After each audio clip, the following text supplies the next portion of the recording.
Assalamu alaikum wa rahmatullahi ta'ala wa barakatuhu. Assalamu alaikum wa rahmatullahi wa ta'ala wa barakatuhu. Yes again. We are back in Islamic Action TV studios with another short, brief breakdown for yourselves. And good that you could join us this time.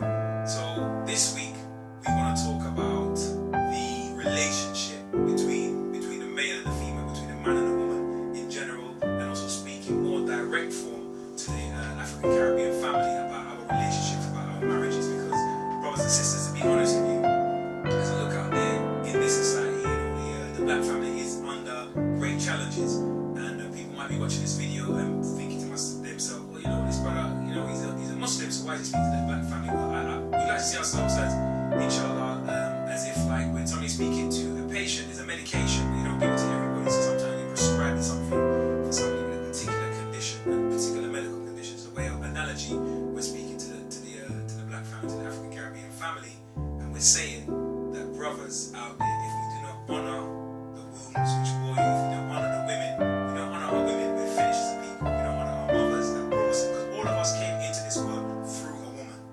So if we do not honor women, we are finished as a people. If we don't honor the women that bring our children into the world, then we're done on both levels. But likewise, the women have to honor the black man who's an endangered species. So, brother, just come in for a minute and give us something. Bring to the people. Like he's about to challenge you. Bismillahirrahmanirrahim. Once again, I totally echo what my brother has been saying and what he said. We can see today that we as Muslims, as African Shia Muslims, have to begin to address the issues that's facing us as a people. Because for far too long, we've kind of denied it, we've slided away from it. We act as if we're like ostriches with our heads in the sand, that our people don't need our help, that our people don't need the light of Islam, that our people don't need the teachings of the holy Ahlul Bayt. We need that more than ever, brothers and sisters, because today we can see that our families, our generation is facing destruction. One less to look what's happening in America today, to see black people being dragged out of their cars, shot in the street like dogs, or taken to police cells and then found hanging themselves by so-called dubious methods. So we can also see today that in England we have the rise of gang culture. We have young black men and women, particularly young black men, stabbing and killing each other because they've been given a religion that doesn't suit them. They've been given a way of life that's not theirs. They're carrying around someone else's luggage. So we have to deal with this post-traumatic slave syndrome. Exercise a deep. That's right. Why is the black man and woman in this condition? Why the black love has been lost between us? How can we repair this black love? What does the teachings of the Prophet Muhammad, peace be upon him, and his holy family have to teach you and I to stand up straight? How to love our woman, and how to honor our woman, and to clean up, respect our woman, show her that she is the first, the mother of all. Out of her black womb, the black womb of Hawa, came all of the nations of the earth. So she is the original woman on the planet.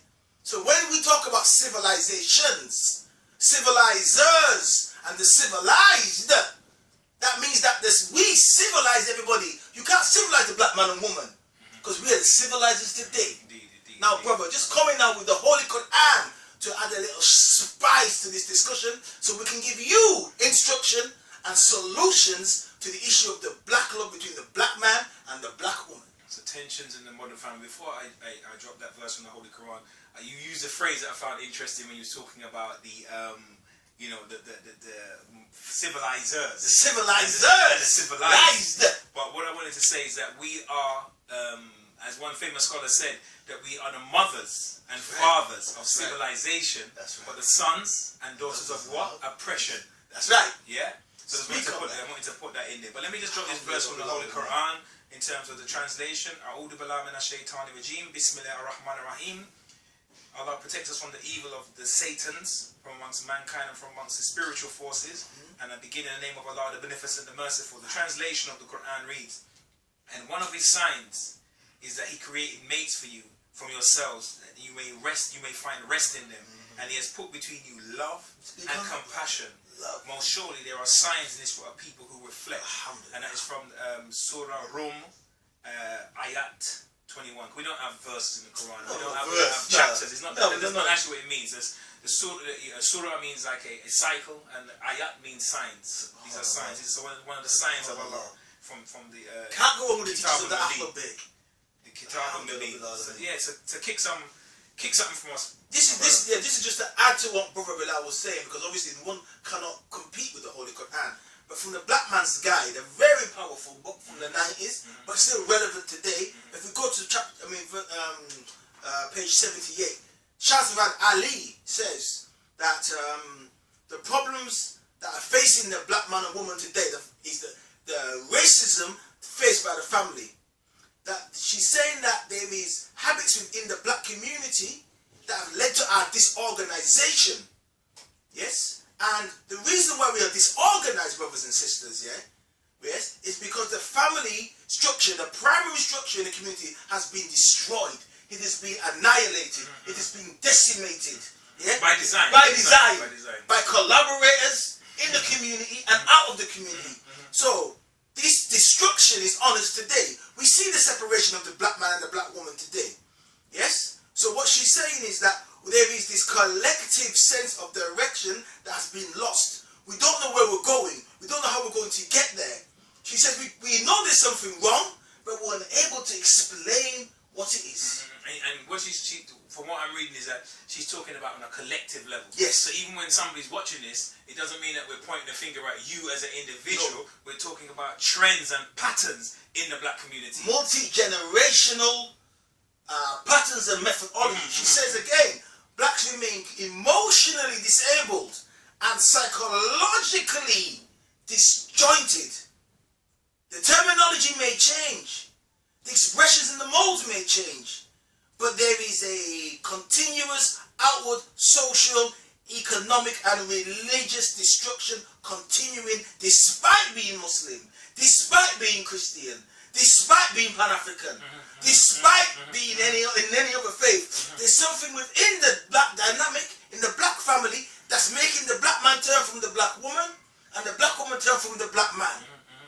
So this is what we're touching on today. Yeah, because recently I was speaking to a professor, African Muslim professor, and he's originally from the Caribbean, and he was saying, because he's an elder, so he's very respected in the community, and he was saying that he had come across young African Caribbean women who were Muslim, who were coming to look for spouses, and they were actually saying it was a trend. I wouldn't say it was a dominant trend, but it was a disturbing trend that many of them were coming and asking for husbands, saying, you know what, I'll be honest with you, Sheikh, I don't want to marry a black brother because black brothers are, they're not very diligent, and they're not, they are, she named a number of negative attributes or qualities, and that's from a black woman. A young black woman, Wow. So he said that, and in many mainstream communities, that's what's taking place. Where I wouldn't say socially engineered, but something's taking place where instead of the family being preserved, as in sense of like people marrying amongst their tribes, people generally do, but people marry who they like because that's what Islam allows. But when it's a trend where you don't want to marry somebody from your own people, it's like a kind of inverted racism. So it's a sign of post-traumatic slave syndrome. But we know this for a fact, brother. We know Willie Lynch, the most evil, most heinous man in history, when he said we're going to separate the black skin from the light skin, from the male from the woman, and from the child from the adult.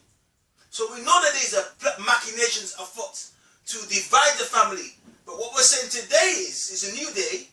And we're going to use the teachings of the Holy Quran, of the Ahlul Bayt, of the Prophet Muhammad ﷺ, to heal that wound and to bring the black man and woman together, as the Quran says, to become clothing of each other. And we believe this is the only way that we can offset the destruction of our people with this mutual love and respect that Allah has put for us in our fitra. Love and respect. We didn't even get into it. We're touching it. We're cooking. We just turned on the gas. But we're gonna have to. We're gonna say what we're gonna do. We're gonna save the solutions and go a bit more deeper in the part 2.